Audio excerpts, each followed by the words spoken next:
नमस्कार, आप देख रहे हैं आज़ाद टीवी न्यूज़ 24 और मैं हूं आसमा आपके साथ। और मैं डड्डू माजरा रेजिडेंट्स वेलफेयर एसोसिएशन का 16 साल जनरल सेक्रेटरी रहा हूँ। पिछले हम छोटे छोटे थे 40 वर्षों से इस दंश को झेल रहे हैं। हमारे सामने देखते देखते बहुत सारी जानें जो इस बीमारी के कारण शरीर के अंदर दमा है, स्किन की प्रॉब्लम है, कैंसर तक यहाँ पर हो रहे हैं।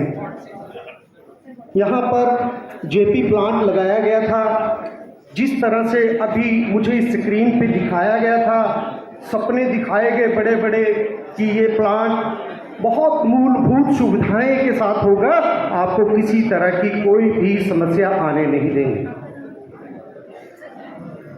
चीफ इंजीनियर साहब बैठे हैं, डीसी साहब तो हमारे यहाँ बीच में आज नए हैं, वो बता दें क्या उस प्लांट का हश्र हुआ, उस प्लांट के साथ केस चला, लगातार एक दूसरे के ऊपर आरोप लगाए गए, ये जीत कर भी आए केस को, लेकिन वो प्लांट कई सालों से बंद पड़ा है। फिर प्लांट के नाम पर फिर एक प्लांट आया, फिर इसी तरह से स्क्रीन पे दिखाया गया, बड़े बड़े सपने दिखाए गए, लेकिन वो प्लांट भी 2018 में गवर्नर साहब और शहर की सांसद आई, कॉलोनी के अंदर एक बहुत बड़ा प्रोग्राम करके कॉलोनी के लोगों को चाय पकौड़े खिलाकर आश्वासन दिया गया कि किसी भी तरह की बदबू नहीं आएगी। 2 साल का समय दिया गया था हमें, आज 2018 में लगा था, वो भी काम नहीं कर सका, तो एक प्लांट और लगाया गया।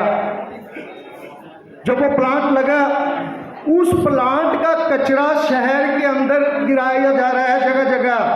टोगा टीड़ा में गए, वहां की एमएलए ने लठ मार मार के कारपोरेशन के अफसर जो उनके साथ कूड़ा गिराने जाते थे वहां से भगाया गया।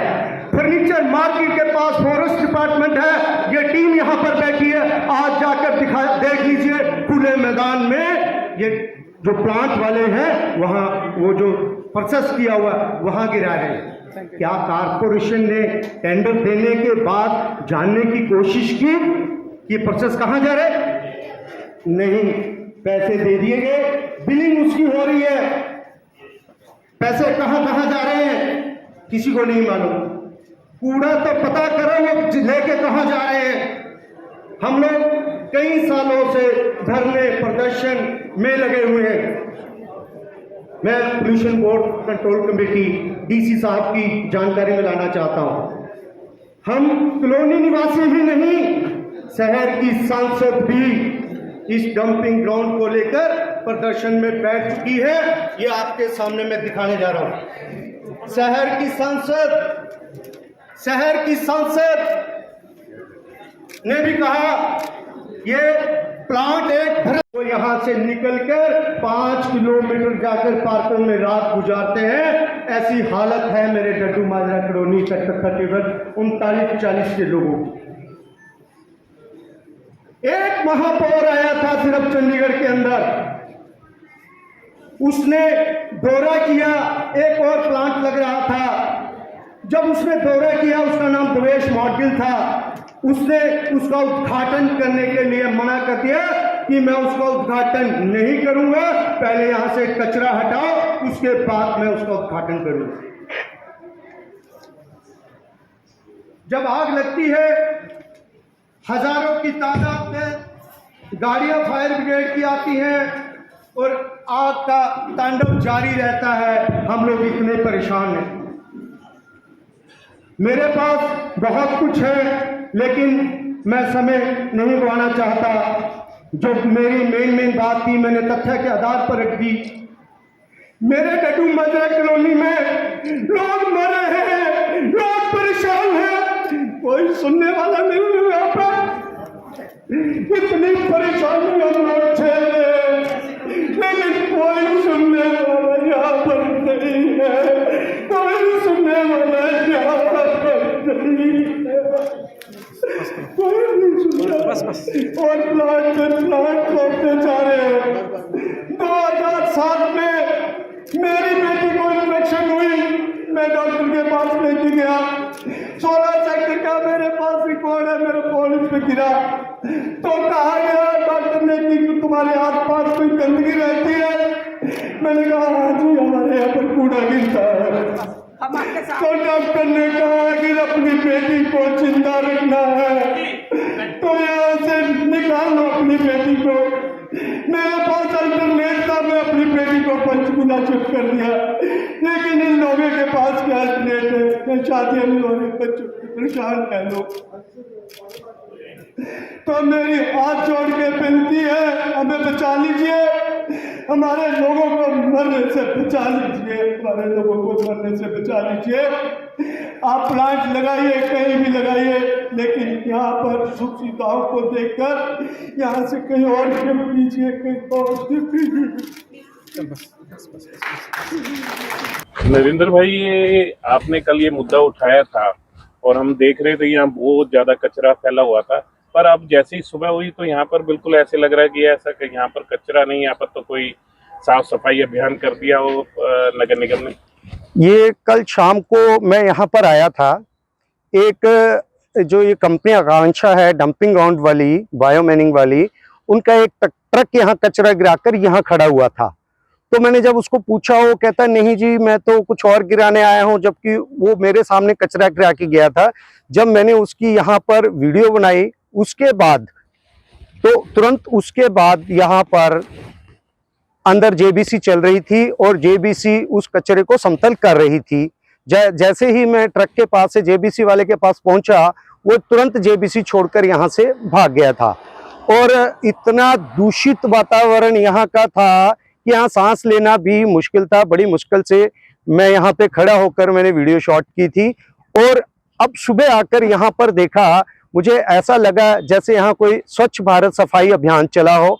कुछ एक प्रेस पत्रकार ने सुबह न्यूज़पेपर में छापा है कि उनके पास परमिशन थी। अगर उनके पास परमिशन थी तो दिखाइए किस अधिकारी ने एक फॉरेस्ट में आकर उनको परमिशन दे दी। जब एक डंपिंग ग्राउंड पूरे शहर के लिए लग चुका था तो दूसरे डंपिंग ग्राउंड की क्या जरूरत थी। कल तक जो यहाँ धड़ाधड़ काम चल रहा था, आज जितने भी उनके एम्प्लॉइज थे सारे यहाँ से भाग चुके हैं और इसको समतल कर दिया गया है। नरेंद्र भाई, जो हमारे नए कमिश्नर ने कल ज्वाइन किया है, क्या उनको इसके बारे में कोई जानकारी है या आपके द्वारा उनको जानकारी दी गई है या आप देंगे? नहीं, ऐसा है कि एक पोल्यूशन कंट्रोल बोर्ड की 3 महीने पहले बैठक हुई थी, जिसमें नगर निगम की कमिश्नर, पोल्यूशन कंट्रोल बोर्ड और सारे प्रशासनिक अधिकारी उस बैठक में 38 में बैठे थे। मैंने 3 महीने पहले उनको जानकारी दे दी गई थी कि ये जो बायो माइनिंग का काम डीएमसी में चल रहा है, उसका जितना भी वेस्ट कचरा लाकर वहां गिराया जा रहा है। 3 महीने तक ना तो नगर निगम ना प्रशासन किसी के कान में जू नहीं रेंगी। आखिरकार ये बीड़ा मुझे खुद ही यहाँ पर आकर उठाना पड़ा। ये बहुत अच्छा कार्य किया है नरेंद्र जी, ये करना तो नेताओं को चाहिए था, लेकिन चलो आप भी एक ह्यूमन राइट नेता हैं। मैं ह्यूमन राइट्स मीडिया प्रभारी हूँ, उसके नाते एक जो यहाँ पर चल रहा था उसको उजागर करना बहुत जरूरी था। देखो वहां बिल बन रहे हैं, पैसा किस किस की जेब में जा रहा है किसी अधिकारी को ही मालूम होगा, लेकिन यहाँ पर तो जनता को सांस लेना मुश्किल हो रहा है। पक्षी और जानवरों का जीना दूभर यहाँ पर हो रहा था। जी, जैसे कल आपने वीडियो पाई थी और उसके बाद इन्होंने अफरा तफरी, मतलब एक तरह से जल्दबाजी कर और एकदम फटाफट इसको साफ भी करते हैं। इससे साफ पता चलता है कि इनको किसी भी तरह की परमिशन नहीं है और ये जो इन्होंने अपना बैकफुट पे गए हैं तो कहीं ना कहीं धांधली जरूर है इस काम में, तो इसकी जांच जरूर होनी चाहिए। और यदि इसकी परमिशन नहीं है तो इसकी जो जिन्होंने भी ये कार्य किया उनको जुर्माना लगना चाहिए। मैं नगर निगम के कमिश्नर साहब और माननीय गवर्नर साहब व चंडीगढ़ के प्रशासक से अनुरोध करता हूं कि कल यहाँ बड़ा दुर्गंधित स्थान था। आज यहाँ जिस तरह से स्वच्छ भारत सफाई अभियान चला है और यहाँ मैं आपको दिखा सकता हूँ, अभी वो सुबह सुबह यहाँ पर जेबीसी चल रही थी, वो हमें देखकर छोड़कर भाग चुकी है। उन्हें भागने की जरूरत नहीं है। अगर उन्होंने गंद डाला है उनके ऊपर जुर्माना लगे और उनको यहाँ पर एक स्वच्छ भारत अभियान चलाया जाए ताकि यहाँ के पक्षी और जानवरों को स्वच्छ वातावरण मिल सके और चंडीगढ़ के नागरिकों को भी स्वच्छ वातावरण मिल सके। क्या यहाँ 53 के जो पार्षद है उनको इनकी जानकारी नहीं थी कि यहाँ पर गंद डल रहा है? उन्होंने कभी इस बात को उठाया? ऐसा है कि मुझे नहीं मालूम, उनको जानकारी होगी। अगर नहीं थी, अगर उनके ये वार्ड में आता है तो उनको एक बार अब आकर एक बार उनको दौरा कर लेना चाहिए कि आपके वार्ड में और आप ही के एरिया में यहाँ पर गंदगी डाली जा रही है। मैं यहाँ के पार्षद साहब से भी कहूँगा, आप भी संज्ञान लीजिए, लिखिए नगर निगम और चंडीगढ़ प्रशासक को कि आपके एरिया में कितनी गंदगी फैलाई जा रही है, जबकि नगर निगम की तरफ से डड्डू माजरा में डंपिंग ग्राउंड एक और है और आपके वार्ड में एक डंपिंग ग्राउंड और बनाया जा रहा है, जिसकी जानकारी इस वीडियो के माध्यम से मैं आपके पास पहुंचा रहा हूं। नरेंद्र चौधरी, मीडिया प्रभारी, ह्यूमन राइट्स, नगर निगम व चंडीगढ़ से प्रशासन से पूछना चाहता हूं, जब डड्डू माजरा में एक डंपिंग ग्राउंड है, उसकी वजह से 2.5 लाख लोगों की जान के ऊपर आफत बनी हुई है और 70 करोड़ की लागत से इतना पैसा खर्च कर दिया है। जब शहर के अंदर एक डंपिंग ग्राउंड है तो आज शहर के बीचों बीच एक और डंपिंग ग्राउंड बनाने का कारण क्या है? आखिर अधिकारी क्यों लोगों की जान के दुश्मन बने हुए हैं? आप बताइए, क्या कि किसने यहाँ पर परमिशन दी? एक पत्रकार अखबार ने आज लिखा है कि कंपनी वालों के पास परमिशन है। अगर परमिशन है तो यहाँ पर कल रात को यहाँ पर कचरा गिर रहा था, मैंने उसकी वीडियो बनाई, मैंने ट्रक को रोका और जो जेबीसी वाला भी भाग गया था, वो कचरे के बाद रात का विषय था।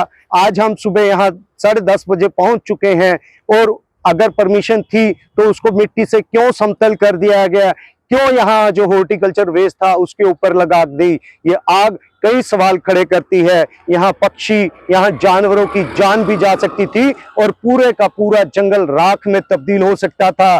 कौन कर रहा है, किसकी सह पे हो रहा है, यह चंडीगढ़ शहर की जनता जानना चाहती है।